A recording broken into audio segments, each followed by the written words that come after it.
Let's continue our conversation on Stoicism, where we go over the moral letters by Seneca. And what I would like to do today is go over letter 9, but it's a very long letter, relatively long, and I will skip around a bit. Okay, I'll cut out some bits. The first two paragraphs are really, I think, a good overview of some Stoic principles. So I'll start there, then I'm going to move over to the end. Largely, this letter deals with friendship, but not everything in my mind is equally relevant to us right now. Letter 9, from Seneca to Lucilius. Greetings. You are eager to know whether Epicurus was justified in the criticism expressed in one of his letters against those who say that the wise person is self-sufficient and for this reason has no need of a friend. It is a charge made by him against Stilpo and others who say that the highest good is an impassive mind. If we choose to express the Greek word apatheia by a single term and say impatientia, we cannot help but create ambiguity, for impatientia can also be understood in the opposite sense of what we intend. We mean by it a person who refuses to feel any misfortune, but it will be taken to refer to one who cannot bear any misfortune. Consider then whether it might not be better to speak of the invulnerable mind or the mind set beyond all suffering. A note was added by the authors that I just want to read you, because now we have a Greek term and a Latin term. Impatientia, non-sufferance, is the closest Latin equivalent for the Greek apatheia, impassivity, in terms of its derivation, but does not have the required meaning. Okay? Moving on. Our position is different from theirs, the Stoics versus the Epicureans, in that our wise person conquers all adversities but still feels them. Theirs does not even feel them. That the sage is self-sufficient is a point held in common between us, yet even though he is content with himself, he still wishes to have a friend, a neighbor, a companion. To see how self-sufficient he is, consider this. There are times when he is satisfied, which is part of himself. If his hand were cut off in battle or amputated due to gangrene, if an accident cost him an eye or even both eyes, the remaining parts of himself would be sufficient for him. He will be as happy with his body diminished as he was with it whole. Still, although he does not feel the want of the missing limbs, he would prefer that they not be missing. He is self-sufficient not in that he wants to be without a friend, but in that he is able to, by which I mean that he bears the loss with equanimity. But in truth, he will never be without a friend, for it rests with him how quickly he gets a replacement. Just as Phidias, if he should lose one of his statues, would immediately make another, so this artist at friend-making will substitute another in place of the one who is lost. Okay, he quotes Hackathon here, Hackathon, which is quite nice. Are you asking how he will make a friend so quickly? I will tell you, provided you agree with that my debt is paid herewith. Okay, it's getting late. And the account is cleared as concerns this letter. Hackathon says, I will show you a love charm without drugs, without herbs, without any witch's incantation. Love, if you will be loved.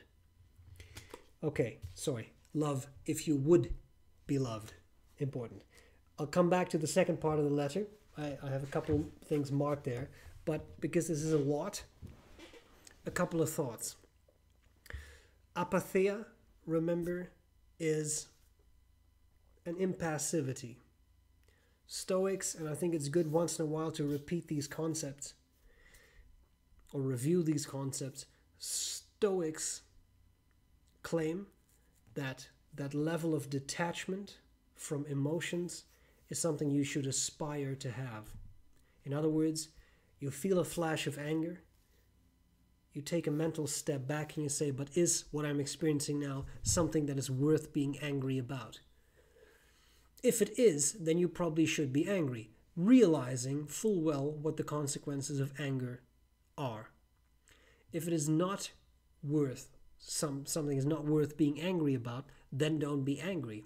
Then you have to do whatever is required, go for a walk, take a deep breath, count to 10, but you have to let go of that angry emotion, right?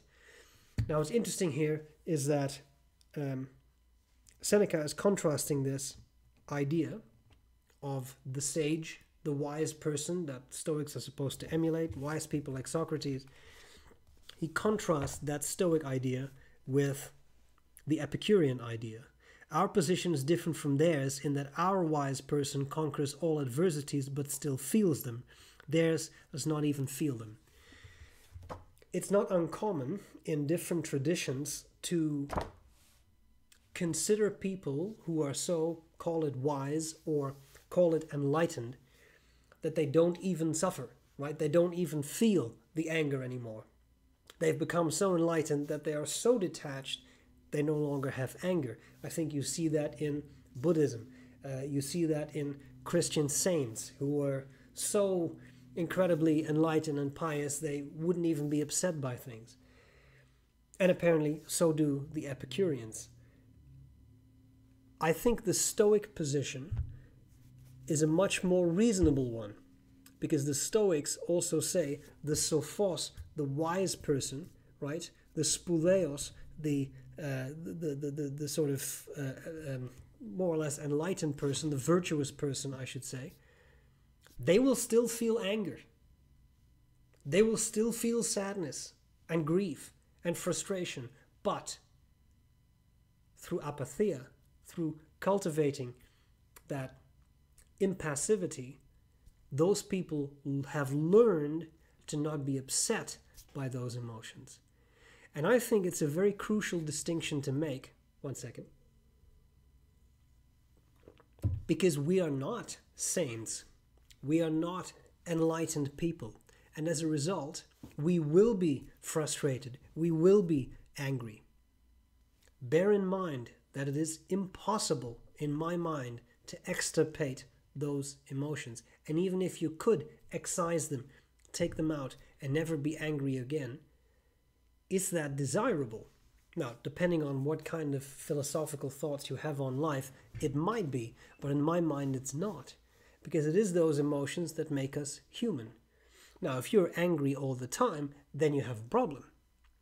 And the people around you may have a problem. But you will have emotions, and that's okay. This, I think, is the number one misconception about Stoicism, that Stoicism is about never experiencing emotions, never be angry, never be frustrated, stiff upper lip, just keep going. And I don't think that is realistic, nor is that a realistic aspiration to have. You will be frustrated, you will be angry, and it's okay. What matters is how you deal with that. Can you learn to distinguish irrelevant things that should not make you angry, and then be able to calm yourself down from things that are indeed upsetting? Some things in life are upsetting and deserve to make you angry, should make you angry, because otherwise you're an automaton. You just react automatically, and that's not fair, because then you're not being human. So it's an important point that he makes. And the second point he makes that I think is really quite interesting deals with the sage is not someone who wants to be alone. The sage also wants to have friends, and also wants to have a good neighbor, have a partner, have whatever. Bear in mind, Stoics can definitely be a bit Spartan. You saw that in the previous letter from Seneca that we talked about.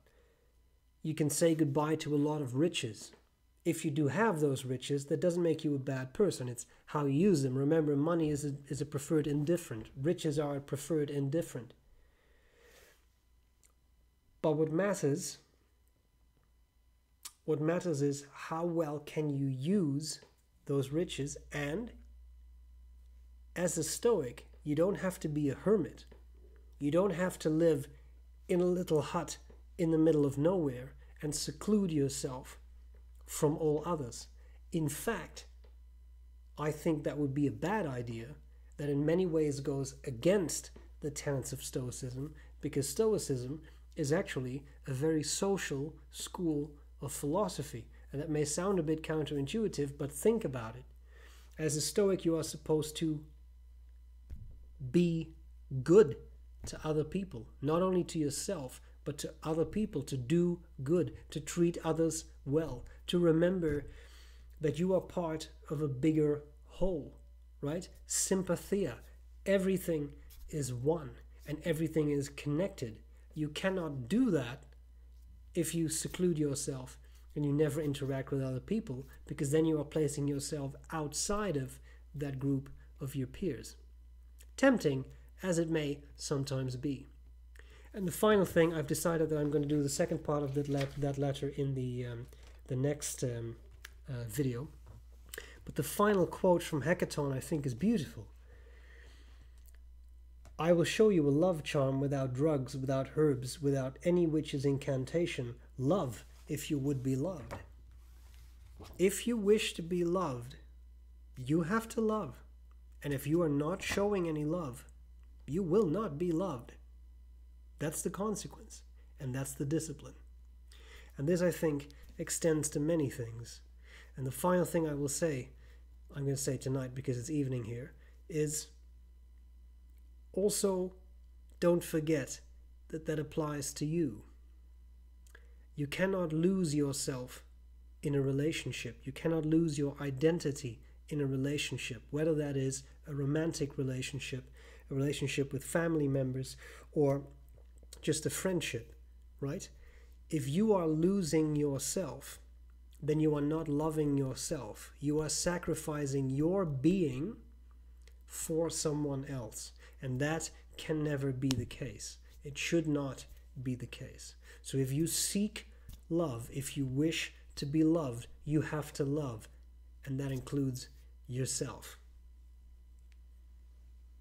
Peace out, as they say. I hope this was useful, and I'll gladly see you later. Bye-bye.